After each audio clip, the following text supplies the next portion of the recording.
Hikmah History presents Timur or Tamerlane, the 14th and 15th century Turco-Mongolian conqueror who in his quest to restore the authority of the great Mongol Empire went on a legendary run of conquest that made him the most formidable man of his day.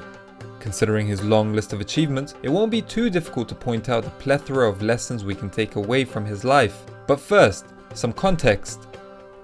Timur was born around 1336 near Samarkand, a major centre of Transoxiana, which is a region in Central Asia. He was born into the Barlas tribe, which was Mongolian but had been heavily Turkicized since their immigration to the area in the aftermath of the Mongol invasion in the 1220s, hence the phrase Turco-Mongolian. Now, Timur's tribe was different from that of Genghis Khan and his descendants who were from the imperial Burjagin clan. This is going to be important to remember for our story later on. Bear in mind that the Mongol Empire had been divided into 4 sections after it had become too big to control during the 13th century, and Timur grew up in a time when Mongol-held lands were in particular disarray. The Ilkhanate of Persia and Mesopotamia ceased to exist in the 1330s. The Golden Horde of Russia and Eastern Europe would soon encounter violent internal political disorder that was to directly put them at odds with Timur himself. The Yuan dynasty of China would soon find themselves at the receiving end of major rebellions and uprisings. And lastly, the Chagatai Khanate of Central Asia had become divided in the 1340s. Timur was raised in the western Chagatai Khanate, which was racked with conflict and lack of rule of law. An underlying tension which led to some of this chaos was a clash between the nomads who retained their ancestors' mobile lifestyle versus the Chagatai rulers who had become sedentary, meaning they settled into city life. In the 1360s, the western Chagatai was so weak that it was invaded by the eastern Chagatai, also known as Mughal-istan. Sound familiar? Let me take away the Istan. Ah, like the Mughals of India, right? Exactly. After all, Babur, the first Mughal emperor, was also a descendant of Timur, which you would have known if you had watched the video on the Battle of Panipat we did. The term Mughal actually comes from the Persian word for Mongol. Back to our story. When the area was invaded, Timur was made chief of the Barlas tribe, probably because he was deemed easy to manipulate because of his young age. Oh boy, this is not going to end well. Timur was far too ambitious to be satisfied with his share, so he got himself involved in intrigues and plots, which led to him being ousted and subsequently turning to banditry for survival. At one point, it is said that his following was reduced to a mere handful. It is in this period that he gets the name Tamerlane, or Timur the Lame, from. His right leg was crippled whilst he lost 2 fingers in his right hand, most likely as a mercenary in the service of a minor Khan. Or that he was shot as a result of stealing sheep, but this could easily be the propaganda of the anti-Timurid author Ibn Arab Shah. Despite his physical burdens, Timur's talent in military matters allowed his mercenary career to flourish, soon attracting a large following. Together with his brother-in-law Hussein, Timur gained control of Transoxiana and they divided it amongst themselves. A lot of backstory so far. When does his run of conquest begin, damn it? Relax, I'm getting to that. First, his wife needs to die. That's gonna allow him to attack Hussein, his brother-in-law, and also partner in crime. One of the reasons Timur triumphed over Hussein was because, believe it or not, Timur was a very generous man. He shared his spoils of war with people, whilst his brother-in-law was perceived as being selfish. As much as we like to assume the leader of a tribal group has to be a rugged alpha male, generosity is a key component of winning trust within a nomadic setting. After besieging and killing his brother-in-law at Balkh in 1370, Timur was ready to start his epic run of conquest. Right? Wrong. Before setting his sights on faraway expeditions to Russia or India, Timur was pressed by the need to secure his holdings in his immediate surroundings. So he spent the 1370s consolidating his power in Central Asia by weakening neighbouring states and reducing them to vassalage. Okay, remember how Timur was not actually from Genghis Khan's imperial Burjagin clan? Well, that means Timur could never really be the Mongol emperor, legitimately. And I know what you're thinking, why does he care about legitimacy if he's the strongest? Well, we're gonna discover that legitimacy was super important for Timur. So he tried really hard to root his legitimacy as a leader in his connection to the great Mongol Empire, even marrying the wife of his fallen friend turned foe Hussein, since she was descended from Genghis himself. Since he couldn't be the Khan, he settled for Emir, the Arabic word for prince. But he would go on to become much more than a mere prince. Starting off with Herat in Afghanistan in 1383, Timur focused on Persia. When the city refused to surrender, he destroyed the city and massacred its inhabitants. This was to become a trait, cities refusing to surrender and consequently being sacked. Over the next decade, he was able to take over all of Persia as well as overrunning Georgia, Azerbaijan, Armenia, and Mesopotamia. A particularly brutal example of his justice in this period was handed out in 1387 to the citizens of Esfahan, which was already covered in our video on Esfahan. The city had surrendered in good fashion without fighting, but when its inhabitants revolted against Timur's taxes and killed his tax collectors, Timur massacred the citizens, erecting a pyramid of skulls which consisted of 28 towers with 1,500 heads each. In the first half of the 1390s, Timur had to deal with one of his most troubling foes, Tokhtamesh, who had earlier been a protege of his. In fact, he was the one that put Tokhtamesh on the throne of the Golden Horde. 2 times Timur had to invade Tokhtamesh's realm in Russia in 1391 and in 1395. Both times Timur won decisively. The second time would be the last time his former protege would cause him trouble directly, although he lingered on for a while longer. In 1395, Timur also captured Moscow as well. But now it was time to discover new settings. And like a son who wishes to upstage his father, Timur was always comparing himself to Cengiz, who had been unable to secure the rich lands of northern India. So in 1398, with his excuse of the Muslim Delhi Sultanate being too lenient to its Hindu subjects firmly in hand, Timur crossed the Indus River and achieved what neither Cengiz nor Alexander the Great could. He conquered Delhi. But in order to do so, he had to rely upon his military genius. Standing before him, Timur's enemy had a force of war elephants, normal for Indian warfare, but this made Timur's men very afraid because they were not used to the sight of these humongous animals that were literally made for warfare, kitted out with chainmail and poison tusks. So Timur ordered his men to build trenches in order to give them a sense of security as well as to block the war elephants' charge. He then loaded camels with wood and hay that were then set on fire, so that when the elephants charged, his men could prod the camel with iron sticks and then they would run in the direction of the elephants screaming in pain. Timur likely understood that elephants were easily panicked. You know, the whole elephants being scared of mice and everything. The elephants were frightened by the prospect of screaming camels on fire, as you would be, so they turned back and stampeded their own men. Timur then capitalized at this moment and got a very easy victory. Now, Timur's Indian campaign was particularly bloody. Even before he reached Delhi, he was forced to execute 100,000 captives he had taken along the way that was slowing him down on his journey to Delhi. Once he won the battle against the Delhi Sultanate and entered the city, the citizens rose up and fought back. Timur then ordered a massacre which would overshadow anything he had ever done before, killing the citizens and leaving their bodies as food for the birds. Delhi was destroyed so bad that it would take almost a century before it could recover to the levels it was at.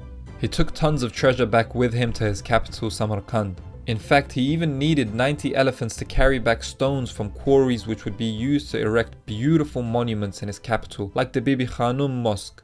Before the end of 1399, Timur set westward towards the Middle East for his last and greatest expedition, one which would bring him at odds with 2 other dominant Islamic powers and culminate in a battle for the ages.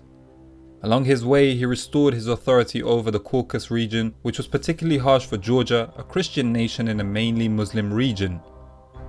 In Syria, he was to fight the first of the 2 dominant Middle Eastern powers, the Mamluks of Egypt and Syria. He took the 2 principal cities, Aleppo and Damascus, the latter of which afforded him a sit-down with Ibn Khaldun, also covered in our video on the great medieval historian.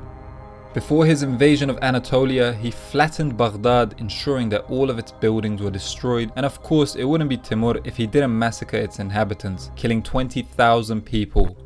In the meantime, Timur was trading insulting letters with his biggest rival, Sultan Bayezid of the Ottoman Empire. One letter from Bayezid stated, "If I fly from your arms, may my wives be divorced from my bed 3 times. But if you have no courage to meet me in the field, may you receive your wives after they have 3 times endured the embraces of a stranger."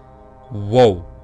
The tension culminated in the Battle of Ankara in 1402, when Bayezid had to relieve his siege of Constantinople in order to face the new threat from the east. But Timur decisively defeated his rival after he secured the loyalty of some people within the Ottoman ranks, a characteristic Mongol strategy. Bayezid was captured and placed in a cage, eventually dying in captivity, after which his empire went through the Ottoman interregnum, an 11-year period where it looked like the Ottoman Empire was over before it really started to grow. If you want to know more about that epic battle, we've already covered it in a video before. Continuing his Anatolian campaign, Timur successfully besieged Smyrna, which was controlled by the Knights Hospitallers, a remnant of the Crusades. Timur then went home to Samarkand to enjoy his spoils of war, but as his life story shows, he would soon become restless and yearned for another expedition. So he planned his next one, his most ambitious one yet. Having essentially conquered most of the Golden Horde, the Il Khanate, and the Chagatai Khanate, he only had one territory left to become the supreme head of all Mongol territories: China. In 1404, he decided that was his next goal, so he set out in December of that year. But he could only get as far as Otrar, Kazakhstan, before he fell ill during a cold winter February, and so he died in 1405. After 3 decades of conquests and expansion, the great conqueror was finally laid to rest in his native Samarkand. His legacy is a conflicted one.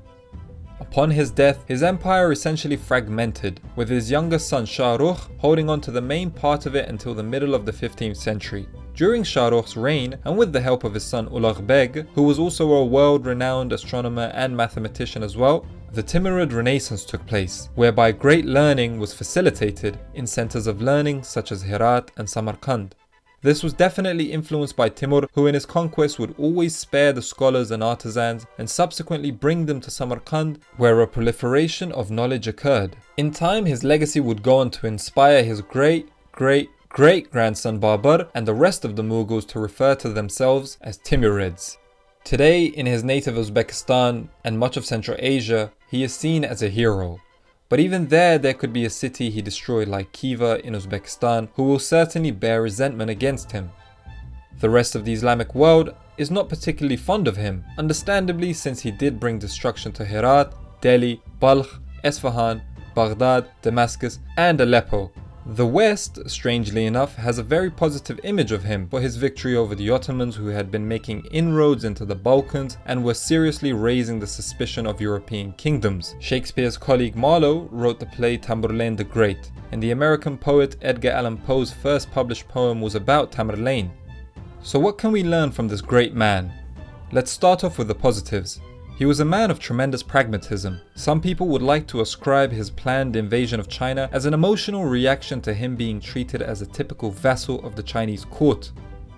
And his detainment of the Chinese embassy at Samarkand in 1395 in response to being called a vassal certainly helps this theory.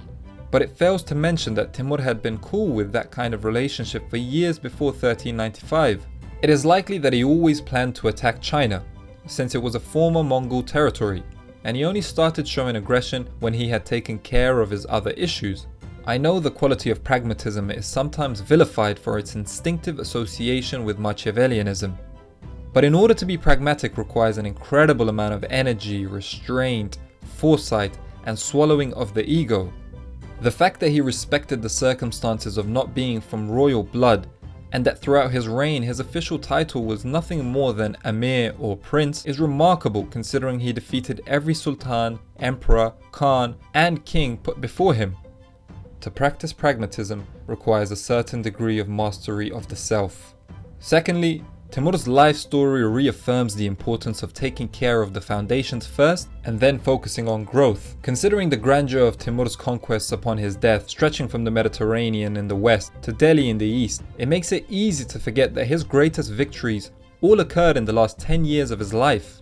Definitively defeating Tokhtamesh of the Golden Horde in 1395, capturing Delhi in 1398, defeating the Mamluks at Aleppo in 1400 and Damascus in 1401, and finally crushing the Ottomans at Ankara in 1402, before old age caught up to him in 1405.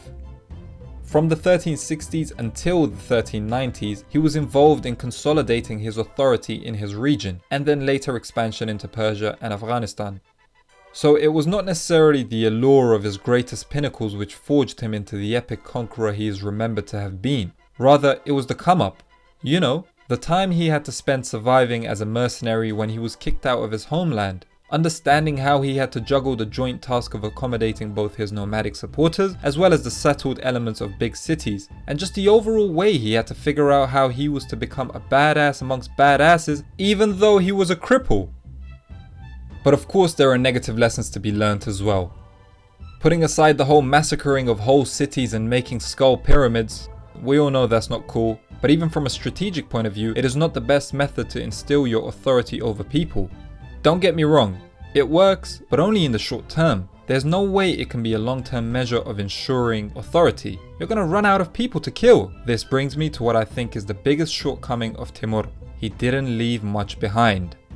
Even though I spoke of the Timurid renaissance after his death, I mean specifically in the way of institutions which could ensure political stability in the regions he had conquered. During his lifetime, he often had to resort to reconquering areas that he had already overrun.